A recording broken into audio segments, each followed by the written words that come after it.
so many people to introduce. Robert Beane is our tenor today. He has performed extensively in the Naples area, and prior to this in Iowa. He's acted also in Fort Myers in oratorio. And he will be performing with the Renfroes in Europe for the third time, doing Elijah in Bulgaria and in Scotland. And his other activities is as a mortgage broker. So, never Kathryn Moffett, our alto, is section leader at the First Presbyterian Church in Bonita Springs. She has been the alto soloist for the Messiah in various places in the local area. You all, I dare say, have heard Douglas and Lorraine Renfroe in a number of performances in the area. They're active in everything from musical comedy to opera, and have sung in the local area, in other places in the United States and abroad. And I'm going to come back to them in just a second. Finally, Johann Whitmire-Fincher has been an apprentice with both the opera, with the Sarasota Opera and Sarasota Ballet programs here. So she's had quite an interesting background.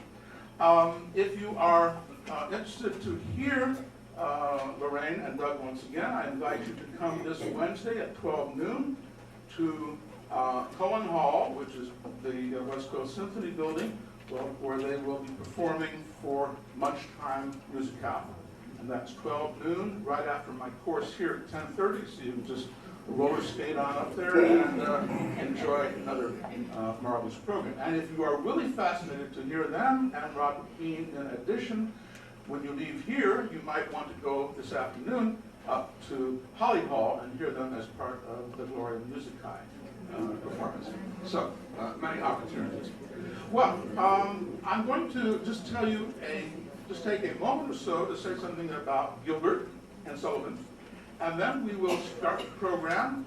Between our groups of songs, we will then tell you a little bit about the shows from which they are taken, and a little bit about their careers. Very quickly to say Gilbert and Sullivan is without any question the most popular light music in the English language, remains so today, despite Broadway and other forms of entertainment. Their first collaboration was in 1871 in a show called Thespis, which they withdrew, actually. So nobody knows what that music is, except that one of the numbers you will hear later was incorporated into the Pirates of Penzance, and we'll tell you about that. They went on to have a success with Trial by Jury and then The Sorcerer, but their real hit, the thing which established them in 1878, was HMS Pinafore. And that wasn't even so popular until there was a medley of tunes performed in the summertime at what was called the Proms Concerts, which are Pops concerts.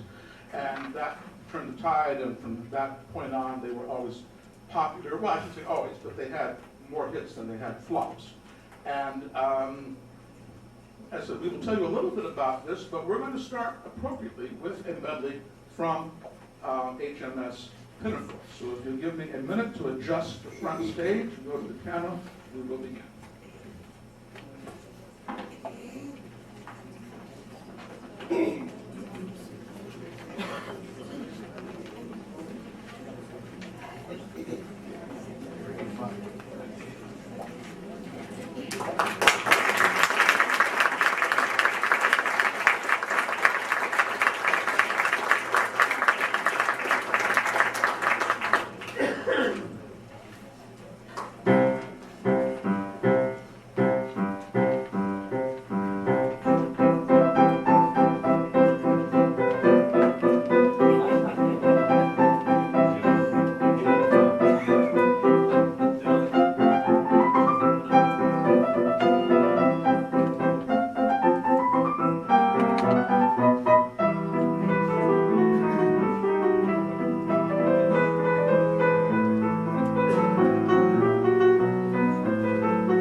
the ocean blue, and our saucy ships of beauty. We're sober men and true, and attentive to our duty. When the pause was free or the bright blue sea, we stand to our guns all day. When in anchor we ride on the Portsmouth tide, we're pretty in time for play. Ahoy, ahoy, the pause was free. Ahoy, ahoy, the bright blue sea, we stand to our guns all day. We sail the ocean blue, and the saucy ships of beauty. We're sober men and true, and attentive to our duty. Our saucy ships of beauty, we're attentive to our duty. We're sober men and true, we sail the ocean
an attorney's firm. I cleaned the windows and I swept the floor, and I polished up the handle of the big front door. He polished up the handle of the big front door. I polished up the handle so carefully that now I'm the ruler of the Queen's Navy. He polished up the handle so carefully that now he is the ruler of the Queen's Navy.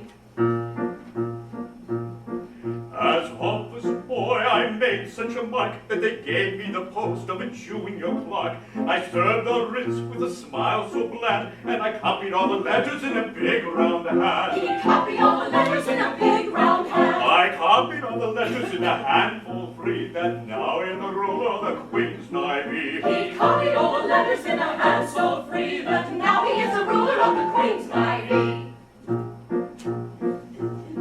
In serving the writs, I made such a name that an article clerk I soon became. I wore clean collars and a brand new suit for the pass examination at the Institute. For the pass examination of the Institute. That pass examination did so well for me that now I'm the ruler of the Queen's Navy. That pass examination did so well for me that now he is the ruler of the Queen's Navy.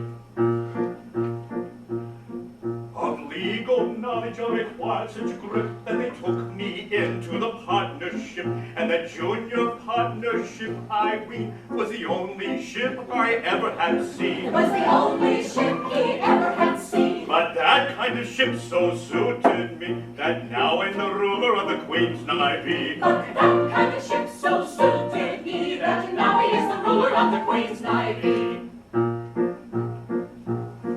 I grew so rich that I was sent by a pocket borough into Parliament. I always voted at my party's call, and I never thought of thinking for myself at all. He never thought of thinking for himself at all. I thought so little, they rewarded me by making me the ruler of the Queen's Navy. He thought so little, they rewarded me by making him the ruler of the Queen's Navy. Now listen, all, whoever you may be, if you want to climb to the top of the tree, and your soul isn't fettered to an office stool, be careful to be guided by this golden rule. Be careful to be guided by this golden rule. Stick close to your desks, and never go to sea. And you all may be rulers of the Queen's Navy. Stick close to your desk and never go to sea. And you all may be rulers of the Queen's Navy.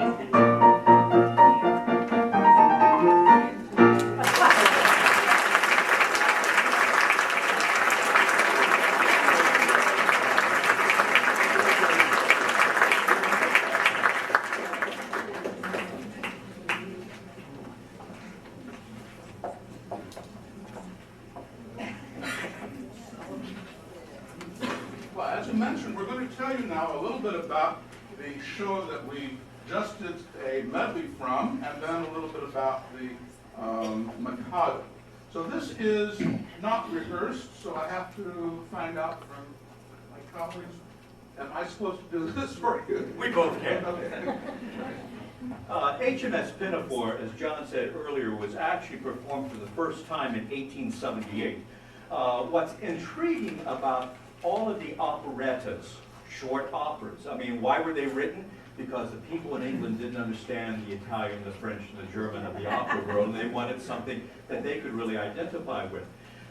In the writing of Gilbert, in the plays, the lyrics themselves, what we find is tremendous amount of humor. There were satires against the English way of life. I mean, how many places do you know that the head of, in this particular, the Navy, could have ever been appointed with absolutely no experience whatsoever? I know that in Congress in Washington we haven't gotten to that extreme point yet. The other thing that we talk about within operettas and the titles, HMS Pinafore, it's interesting because there's always two letters after every one of the titles, or. And what they have then is a secondary title, which is usually referring to the bottom line of the operetta. In that case, The Lass That Loved a Sailor. We have Buttercup, we have Sir Joseph. We have all kinds of characters intertwining and intermingling. And yes, there is romance in operetta. It's still alive and fresh, not just in Sarasota Opera and other places. In 1885, we find another biggie as far as operettas, the Mikado, or the Town of Titipu. There are marvelous stories about this particular opera that we won't get into right now. Maybe afterwards, if we have the time, talk to John, talk to myself, talk to our wonderful tenor who is going to sing probably one of the most popular of all solos, arias, Robert Beane, who happens to be a wandering minstrel.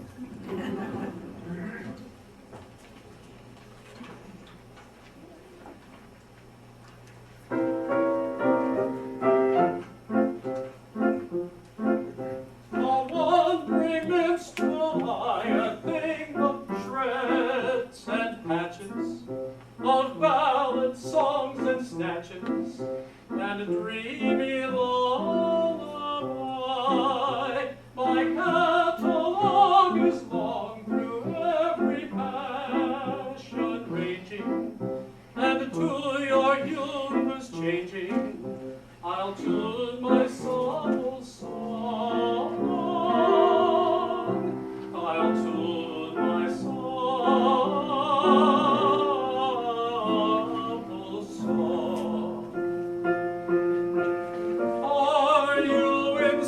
Sentimental mood, I'll sigh with you.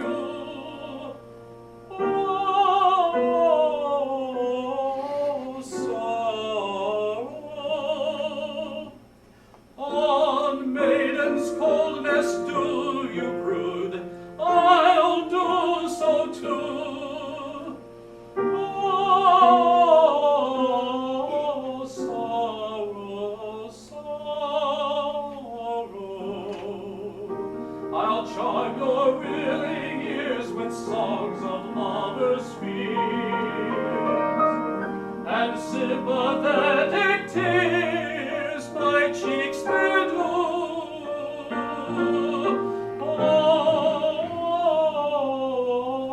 Oh, sorrow, sorrow.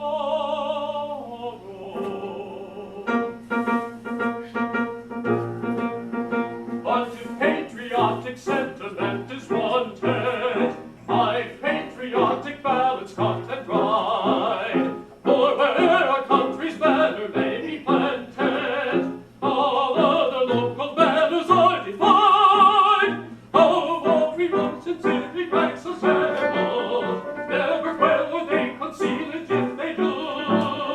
And I wouldn't be surprised if nations trembled before the mighty drum, the troops of Titipu. And if you call for a song of the sea, we'll heave the capstan run. With the yo-heave-ho, for the wind is free, her anchors a trip and her helms a lee, hurrah for the homeward bound. To lie aloft in a howling breeze may tickle a landsman's taste, but the happiest hour a sailor sees is when he's down at an inland town with his Nancy on his knees. Yo-ho! And his arm around her waist.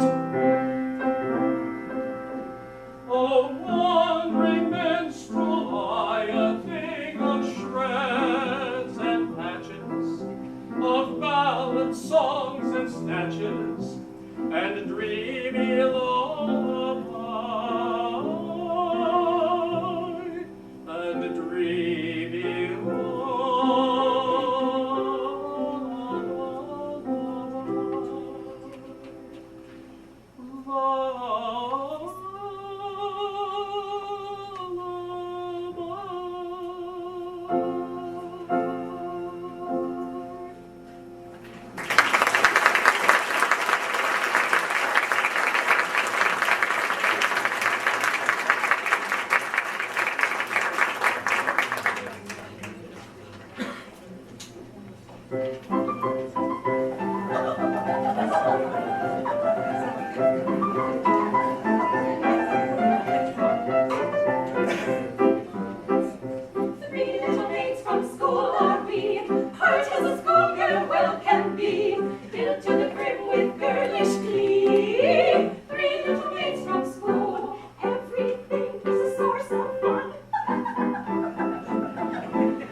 has just begun. Three little maids from school. Three little maids who all unwary come from the ladies' seminary, free from mischievous tutelary. Three little maids from school. Three little maids from school.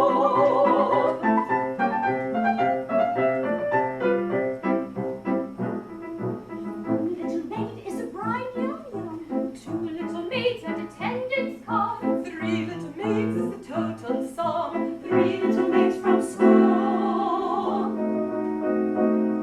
From three little maids take one away. Two little maids remain and they won't have to wait very long, they say. Three little maids from school. Three little maids who all unwary come from ladies' seminary, free from mischievous tutelary.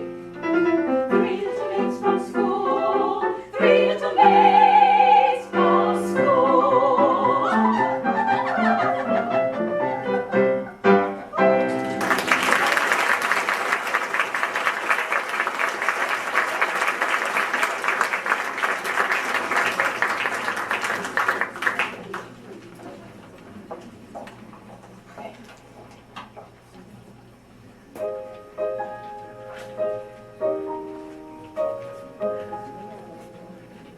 On a tree by a river, a little tomtit sang willow, tit willow, tit willow.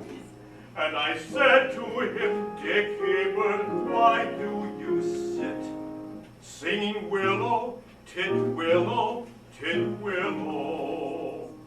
Is it weakness of intellect, birdie? I cried, or a rather tough worm in your little inside? With a shake of his poor little head, he replied, Oh, willow, tit willow, tit willow.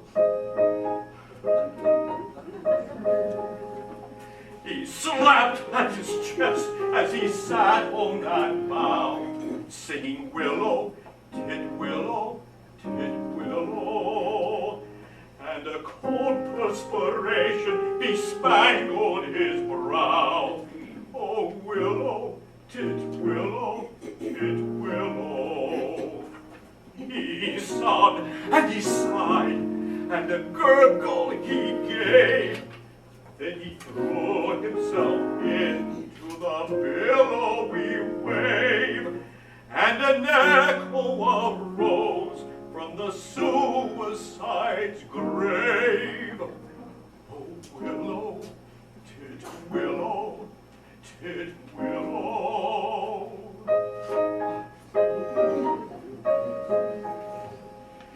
Now I feel just as sure as I'm sure that my name isn't Willow, tit willow, tit willow. That was blighted affection that made him exclaim, Oh, willow, tit willow, tit willow. And if you remain callous and obdurate, I shall perish as he did, and you will know why. Though I probably shall not exclaim as I die. Oh, willow, tit willow, tit willow.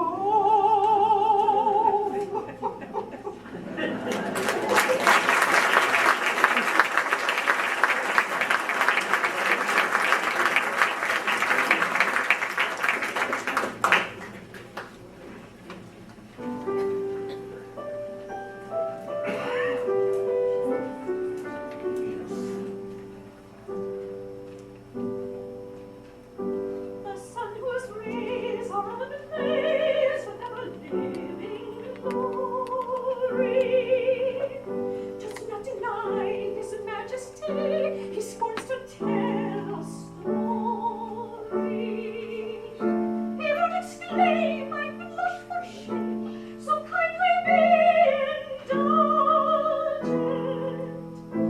Fierce and bold in fiery gold, he glories all effulgent.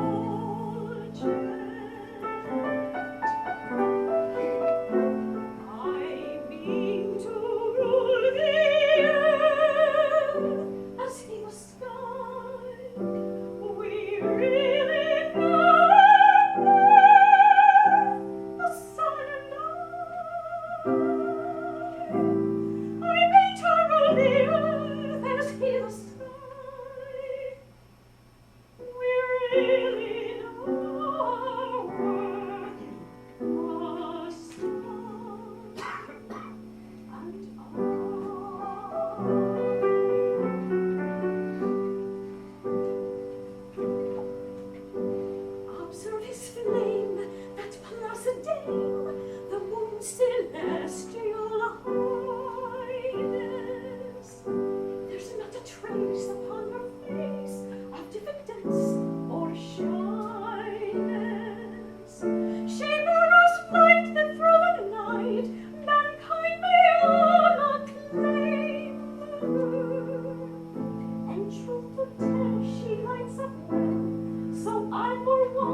tomorrow. 'Tis the close of every sorry day.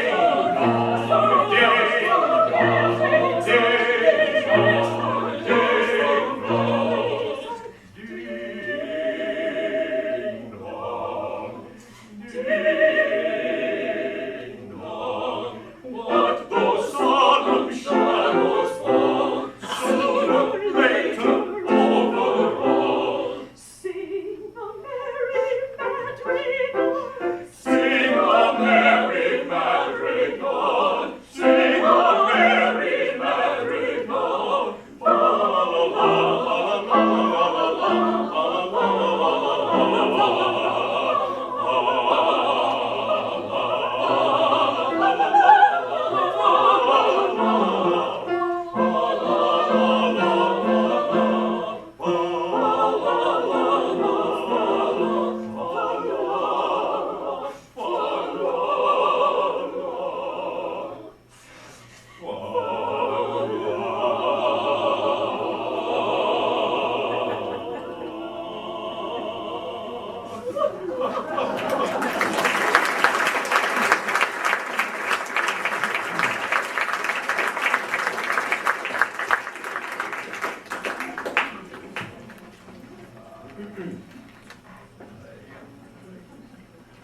Gilbert and Sullivan's careers have been celebrated in movies, in stories, and TV documentaries. You probably know that even though they were very successful, there was always a tension between the two.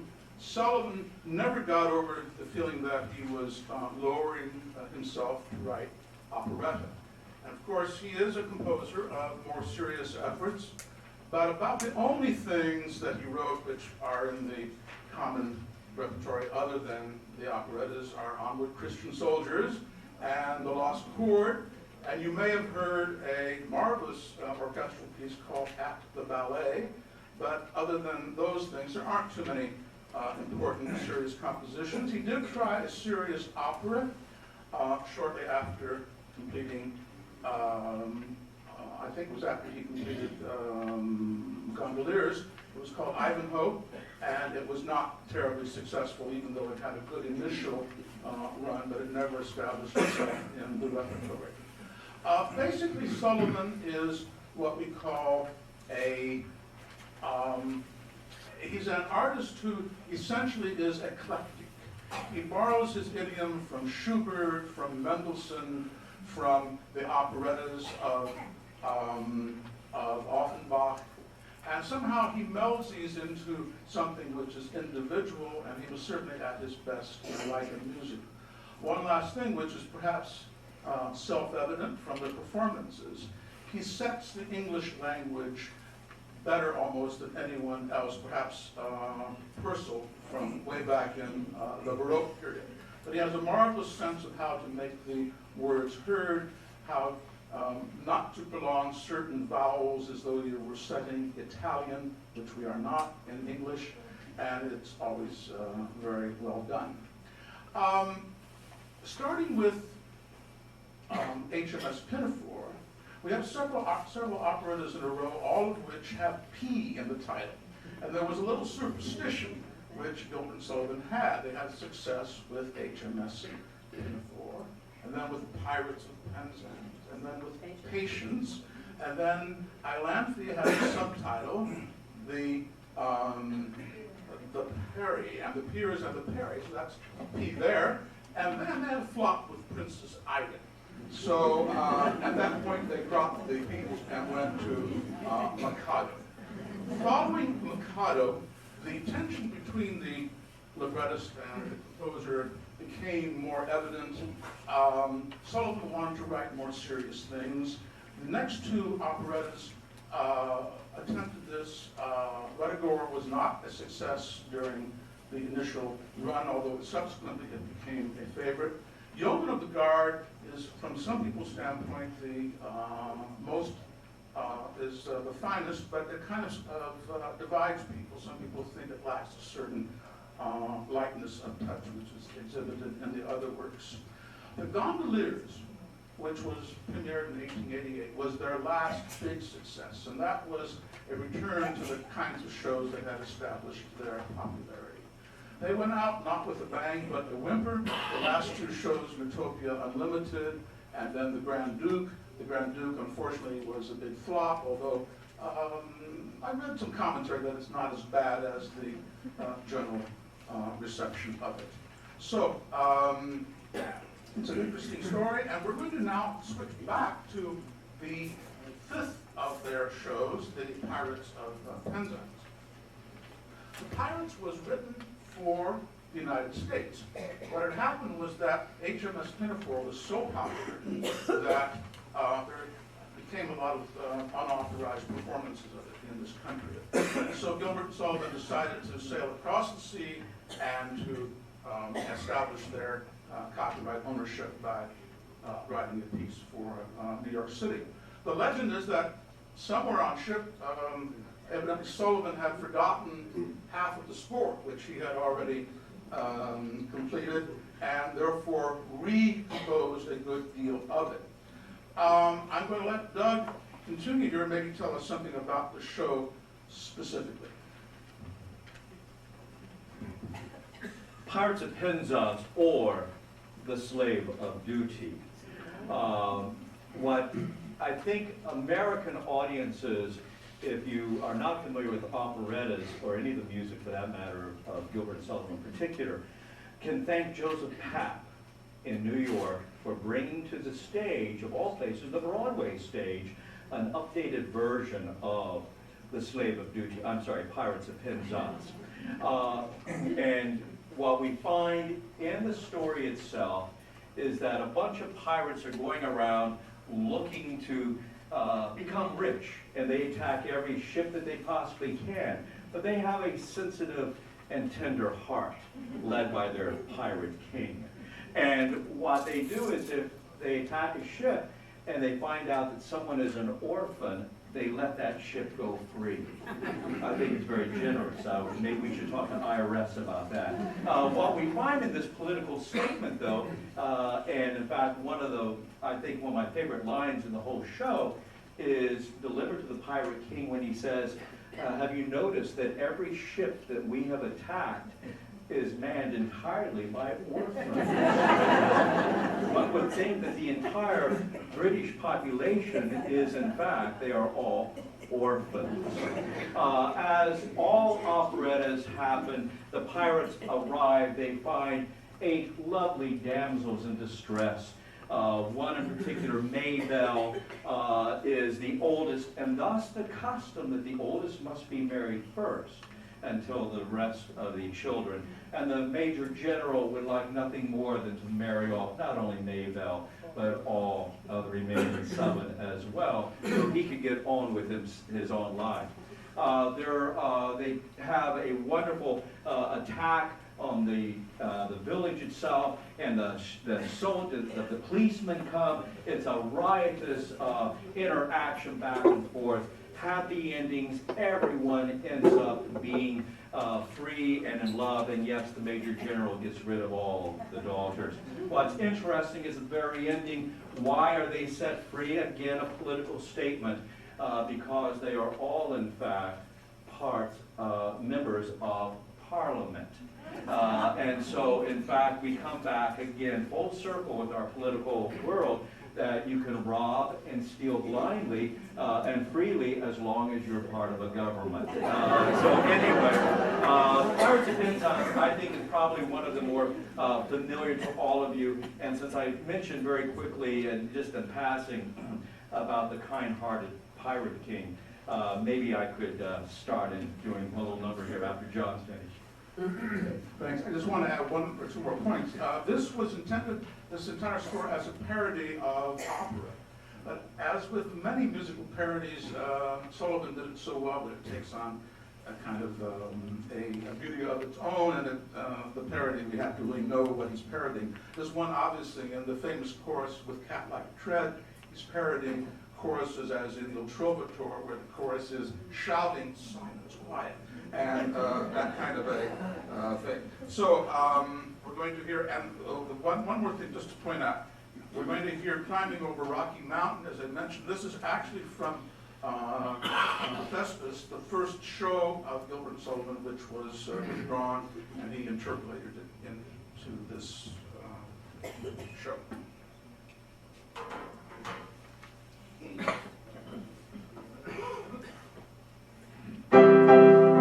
Sorry, wrong glasses. It does help to be able to see. Aha! Hello, my pretty.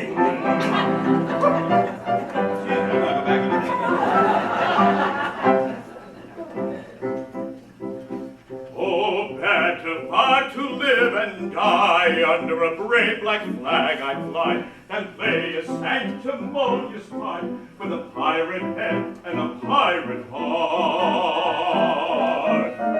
Away to the cheating world go yo, where pirates all are well to do.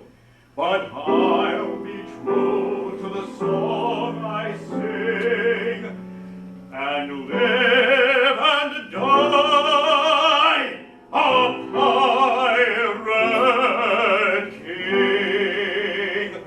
For I am a pirate king, and it is a glorious thing to be a pirate king. For I am a pirate king, and it is a glorious thing to be a pirate king. For I'm a pirate king.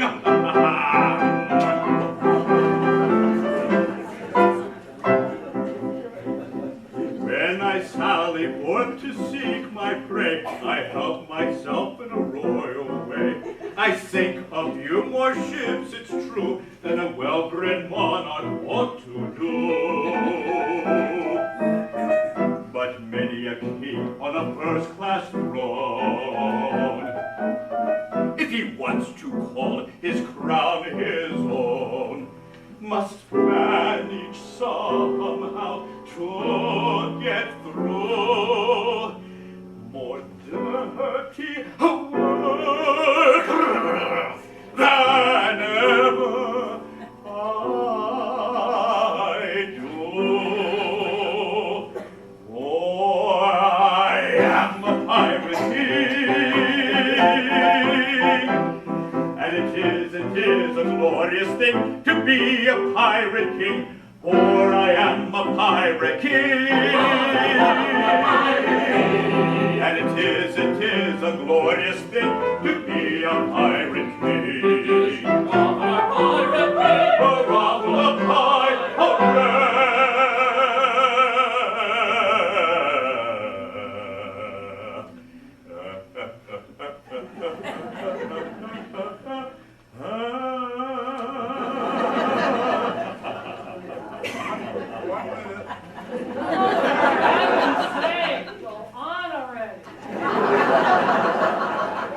Only in Sarasota.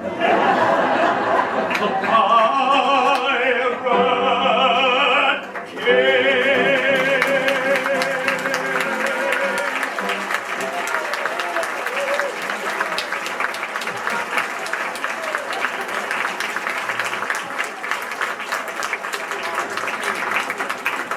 Just to interpolate a comment, I knew that in one of these pieces I was supposed to say something, and I couldn't remember which one. Was that it? That was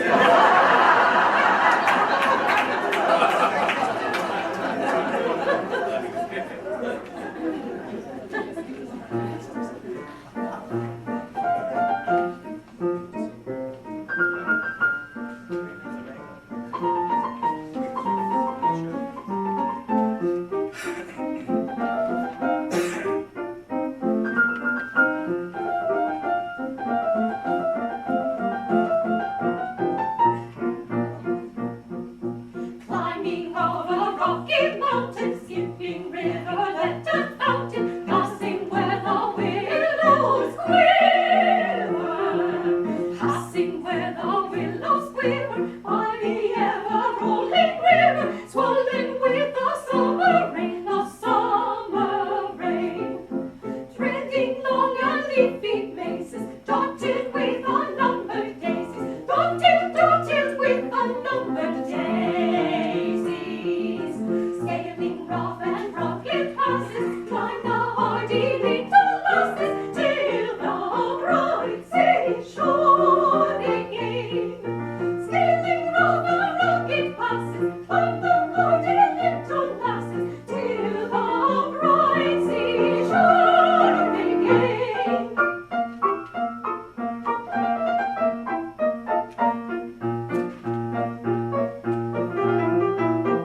tonight, but everyone has their favorite Gilbert and Sullivan show. Mine happens to be Gondoliers, and therefore I'm glad that we're doing at least one number from that. Gondoliers, as I said, was the last big success of Gilbert and Sullivan, and Gilbert was very kind to Sullivan here. He gave him a chance to expand musically more than almost any show other than the Pirates. So it's almost all music indeed. So we're going to do one of the marvelous numbers. We're going to end with the Quintet from Gondoliers. And you wish to say anything? The only thing that I would like to add is that within their collaboration together, they developed a style of singing that to this day is one of amazement for a lot of singers, especially difficulty in developing, and that's the patter song. George Rose was a marvelous character actor doing operettas, Gilbert and Sullivan Productions, and a little history when he was contracted to do the role of the Major General in Joseph Papp's version of Pirates of Penzance. The way he was able to learn his patter song was to put a marble in his mouth. And once he developed a set tempo with one marble, he put two in. And he went on to the point where he could actually, literally sing, "I am the very model of a modern Major General," which in itself is difficult to say, faster than the orchestra could play. The quintet is, in fact, a semi-patter song. Thank you so much. And I just want to say one thing. The last piece that John played for us, we kind of threw at him, actually climbing over Rocky Mountain. And it's always been such a delight for Lorraine and I to have the opportunity of working with John Goodman. And I know that many of you appreciate his incredible musicianship.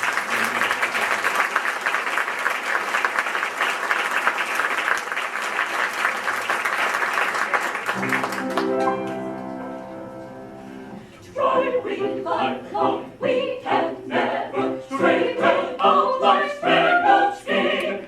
Why should we in vain endeavor? Yes and yes again. Life's a pudding full of bumps, Cares and canker that we know. Life's a pudding full of bumps. Cares and canker that we know. Elocution on impossible solution. Life's a pleasant institution.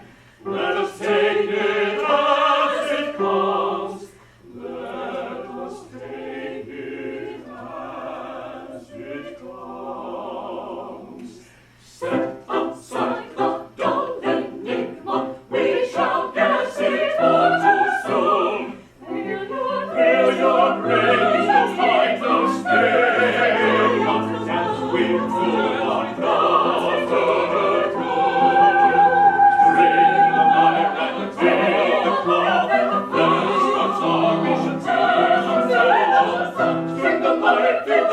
Let's not sorrow, we should stop. Hop and skip to fancy's fiddle, hands across and down the middle. Life's perhaps the only riddle that we shrink from giving up. Life's perhaps the only riddle that we shrink from giving up. And take it as it comes, take it as it comes. Take the life, give the cup, let's not sorrow, we should stop.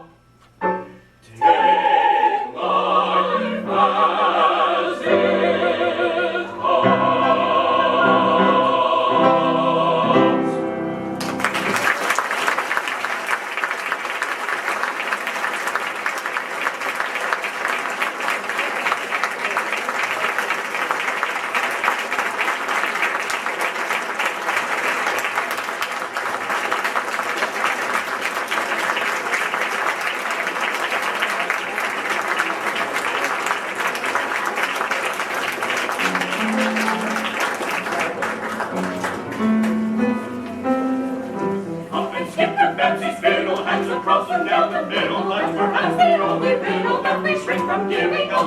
Life's perhaps the only riddle that we shrink from giving up. Then take it.